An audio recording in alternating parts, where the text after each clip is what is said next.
पूरे देश के लोगों से एक ही निवेदन करना चाहता हूं, अगर आप बोल भी नहीं सकते, अगर आप हमारे साथ सड़क पर भी नहीं आ सकते, हमें इसकी कोई चिंता नहीं है, हमें कोई आपसे गिला नहीं है। एक काम कर दीजिए, सिर्फ एक काम, वो काम आप घर बैठे कर सकते हैं, उसके लिए कहीं बाहर जाने की जरूरत नहीं, किसी दूसरे की जरूरत नहीं। नंबर 1, रिलायंस के जितने भी उत्पादन हैं, जितना भी सामान है, उसका पूरी तरह से बहिष्कार कीजिए।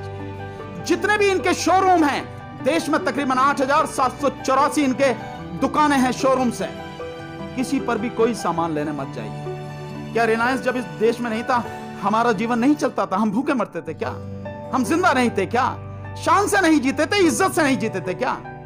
तो रिलायंस का कोई भी उत्पाद मत खरीदो। रिलायंस का पेट्रोल पंप, उस पर जाओ ही मत। बहुत पेट्रोल पंप है, इंडियन ऑयल का है, भारत पेट्रोलियम का है, आईटीबीटी का है, कितने हैं, सब पे जाइए, रिलायंस में मत जाइए। दूसरा, जो रिलायंस का जियो है मोबाइल फोन, क्या हुआ अगर हम नहीं समाचार सुन पाएंगे या कोई हमें वो नहीं मिल पाएगी, सूचना नहीं मिल, कोई दिक्कत नहीं है, लेकिन इस जियो को निकाल के फेंक दें। होगा इसका जो है बहुत बढ़िया होगा, लेकिन इसका जो नेटवर्क है वो बढ़िया है, तो क्या खूबसूरत, अगर फंदा हो, रस्सी का फंदा बड़ा खूबसूरत हो, तो क्या हमें गले में पहन के फांसी लगा लेनी चाहिए? हमें यह करना चाहिए?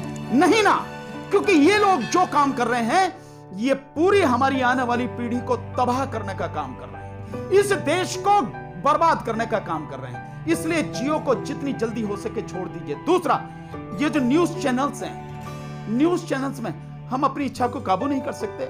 हम अगर कोई वो देखते हैं, सीरियल देखते हैं या पिक्चर देखते हैं, क्या करेंगे हम उसे देख के? इनमें हमारी न्यूज तो होती नहीं है, मोदी जी की न्यूज होती है, सरकार की न्यूज होती है, हम इनका देख के करेंगे क्या? जो हमारे दर्द को महसूस ना करता हो, जो हमारी बात कहता ना हो, और हम उसके दुकान को चला रहे हैं अपनी जेब के पैसे से। यानी हम रिचार्ज कराते हैं, चाहे 200 रुपए में, 400 रुपए में, 600 रुपए में रिचार्ज से, उन्हीं की दुकान तो चल रही है। और वो कौन है? वो हमारे दुश्मन, हमें तबाह करने वाले हैं, हमें बर्बाद करने वाले हैं, हमें पूरी तरह से खत्म करने वाले हैं। हम अपने ही पैसे से उनकी दुकान चलाएंगे क्या? ऐसा होता है क्या? तो इसलिए हमें रिलायंस का जियो जो है, इसको बिल्कुल तोड़ के फेंकना है। कोई भी आप और ले लीजिए, जो मन में लगता हो आपको है। तीसरा, अडानी का तेल, जो आपको फॉर्च्यून वाला तेल आता है ना खाने का, ये और अडानी के और भी जो भी प्रोडक्ट हो, सबका बहिष्कार कीजिए। ये अंबानी और ये अडानी और एक लाला रामदेव जिसके 60% से ज्यादा जो उत्पाद हैं वैसे ही बिल्कुल बेकार हैं, और सरकारी जो मापदंड हैं उन पे खरे नहीं उतरते हैं, उनमें मिलावट है या आउटडेटेड है, और मैं सीधे सही शब्दों में कहूं तो गोबर के अलावा कुछ नहीं है।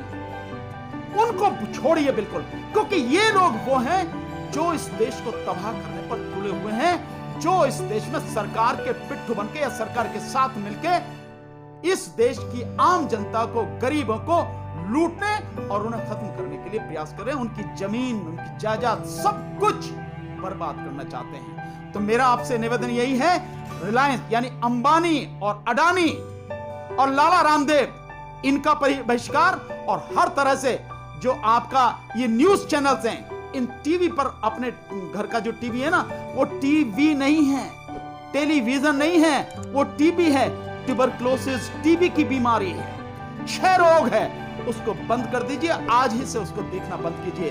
पुण्य प्रसून वाजपेयी जी कहते रहे, रवीश कुमार जी ने कहा, मैं 1 साल से लगातार इस बात को कह रहा हूं, आज फिर कह रहा हूं। किसानों ने इसका आह्वान किया है, इसको बंद कीजिए।